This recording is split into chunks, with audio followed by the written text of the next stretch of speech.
Nous allons parler aujourd'hui d'une nouvelle discipline de la linguistique moderne. Il s'agit de l'énonciation. Nous avons des théories de l'énonciation depuis les années 60. C'est Ferdinand de Saussure qui a introduit cette perspective. Nous y reviendrons plus tard. Mais maintenant, en attendant, qu'est-ce que l'énonciation ? Nous pouvons proposer une définition qui vient du linguiste benveniste. Benveniste est un linguiste français du début du XXe siècle qui a fait de nombreux travaux sur la grammaire comparée et sur les langues indo-européennes. Voici comment benveniste définit l'énonciation. L'énonciation est cette mise en fonctionnement de la langue par un acte individuel d'utilisation. Comment l'énonciateur, donc celui qui produit le discours, qu'il soit oral ou écrit, s'approprie cette énonciation. Et comment on peut la mettre dans un contexte. Comment on peut l'inscrire dans une situation, dans un contexte. Cette perspective touche à la fois le langage, la production langagière écrite et orale, mais surtout la production langagière orale. Nous allons voir que l'importance du contexte est plus importante à l'oral. Il s'agit d'évaluer la manière dont l'individu s'approprie cette langue. Nous allons analyser et expliquer la notion d'énoncé, la notion de locuteur, la notion d'interlocuteur, d'énonciation, de coénonciation et beaucoup d'autres notions.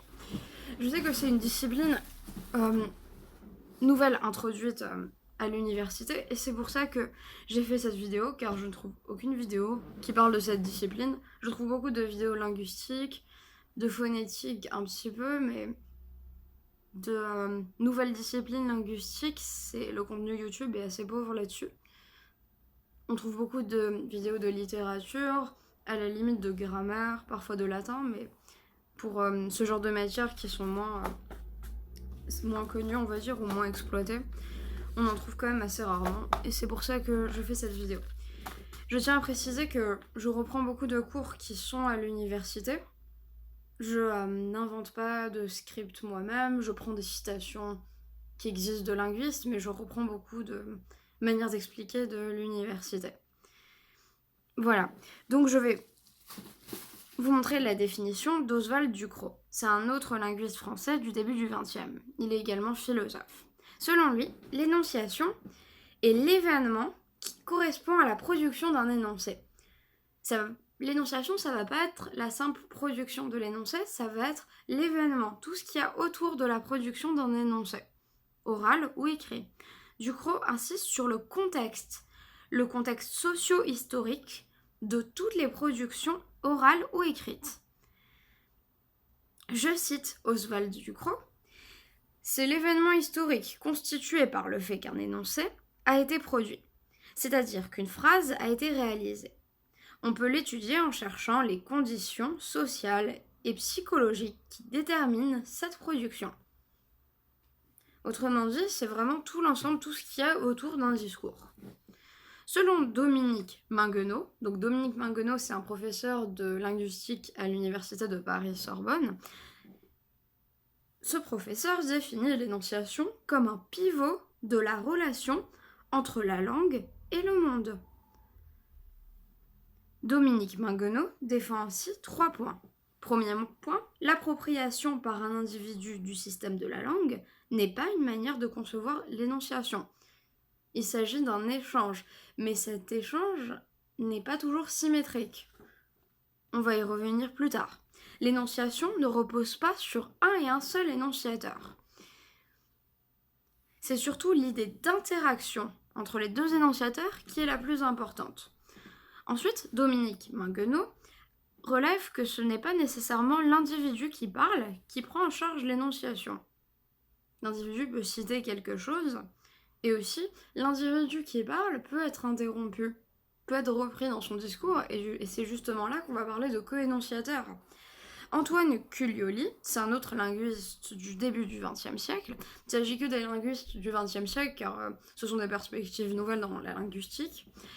Donc Antoine Cuglioli insiste sur le fait que la situation d'énonciation est non symétrique entre production, donc énonciateur, et réception, locuteur. En effet, il se peut parfois que l'énonciateur soit interrompu, complété ou repris dans son discours. par le co-énonciateur dans la co-énonciation. Au lieu de considérer la phrase comme seule et unique unité, dans l'énonciation, la phrase est une unité importante à l'écrit, mais moins à l'oral. On va distinguer dans le domaine de l'énonciation, dans la perspective de l'énonciation, on va distinguer 3 unités. L'unité graphique, l'unité structurale et l'unité sémantique. C'est à partir des années 60 que les linguistes ne s'intéressent plus uniquement au texte, mais ils vont s'intéresser au langage dans sa globalité, dans toute la production orale ou écrite. Et c'est justement au XXe siècle qu'on va s'intéresser à tout ce qu'il y a autour du discours, à la situation d'énonciation, au contexte, à l'échange qui est asymétrique et à toutes ces notions-là qui sont autour d'un discours. On distingue 2 domaines d'analyse dans une langue. Donc il y a la langue comme forme et la langue comme situation. À l'époque, il n'y avait que la langue comme forme dans la linguistique, qui correspond à la phrase, analyse de l'ensemble du texte. Alors que, à présent, la langue comme situation, on va analyser l'énoncé et le discours. Il s'agit de la production langagière en contexte, en situation. Et c'est ça, la langue comme situation. C'est la production langagière dans son contexte, dans sa situation. Voilà, j'espère que cette introduction vous a clarifié sur cette notion si vous ne la compreniez pas.